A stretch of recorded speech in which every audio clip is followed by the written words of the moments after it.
Hi, I'm LRW Lee, USA Today best-selling author of 20 and counting fantasy books. I write genre-bending stories in vivid worlds with sweet romance and stunning plot twists that not only help you escape, but actually help you live better. Marked, my 20th book just came out in May.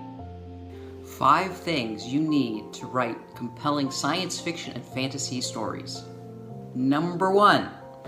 Sci-fi and fantasy readers read that genre because it's a world outside their own that interests them, so invest time creating a vivid and detailed world down to the laws that govern how things work, where you personally want to spend time. One example, I use Pinterest for a lot of ideas just visually to help my own mind envision things. I wanted a unique idea for a library, and I saw this image on Pinterest that basically was showing bookcases floating, right? And so in my God of Secrets series, I'm like, oh, this is so cool. And then I combined it with what I called the Tree of Knowledge. You've heard of that before, so that made perfect sense. So this library exists in a hollowed out tree. Inside, around all the walls, you have bookcases filled with books. But how in the world do people get to the books, right? So that was another problem I had to solve with this library. And then I decided, hey, how about floating library ladders, right? So essentially in the library, in the God of Secrets, we have the Tree of Knowledge. People line up, in the queue. They hop on a library ladder. Then it will take you there on a floating ladder, and then you will float back and check your book out. Number 2, readers don't care about anything in a story unless they care about the characters. So create instantly lovable characters with believable flaws.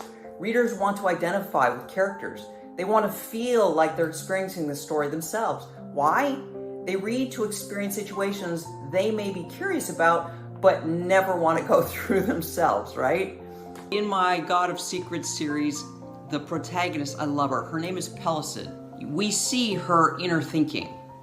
And it is just hilarious. She'll be looking at a situation and she'll be going, you can't fix stupid. So, her inner monologue makes readers crack up at times. At least that's what they say in the reviews.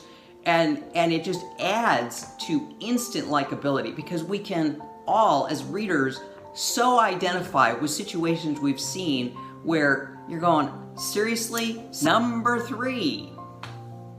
Give characters a big conflict that they care about. In the Sandmaiden series, I gave Alessandra, or Allie, a big conflict. Allie is a Sandmaiden, and she is in Dream Realm.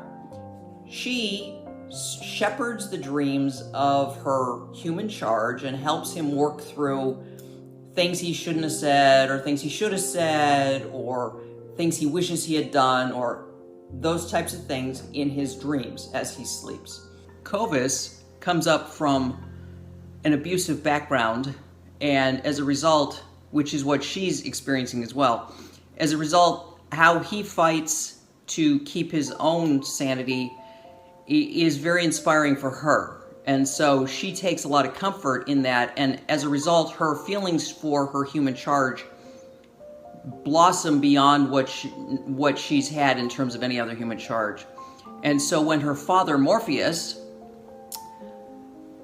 starts threatening to cause humans to become catatonic zombies and basically have them in a sleep state all the time, doing only what he wants them to do, she takes action. Because she cares so deeply to save her human dream charge, everybody's invested in the story and wants to see her triumph.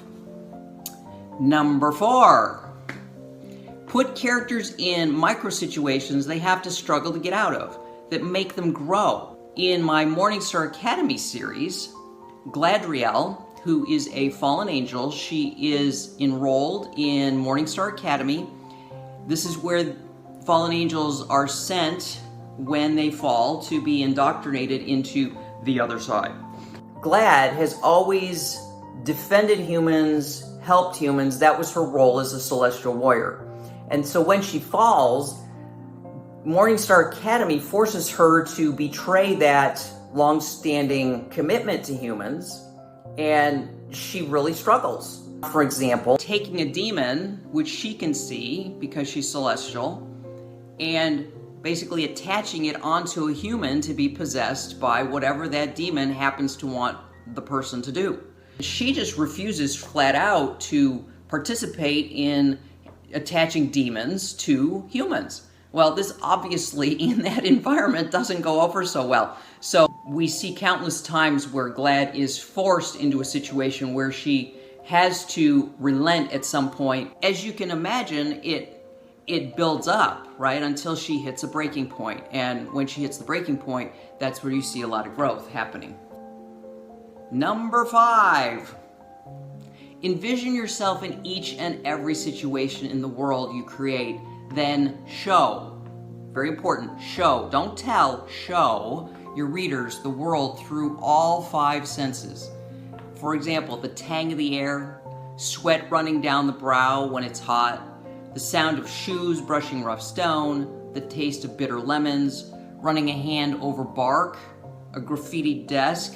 These are just a few examples. If you engage all 5 senses, it makes the story that much more real for the reader and allows the reader to really put themselves in that situation, see themselves there, and experience the world the way you want it to be experienced by the character and then also by the reader in turn.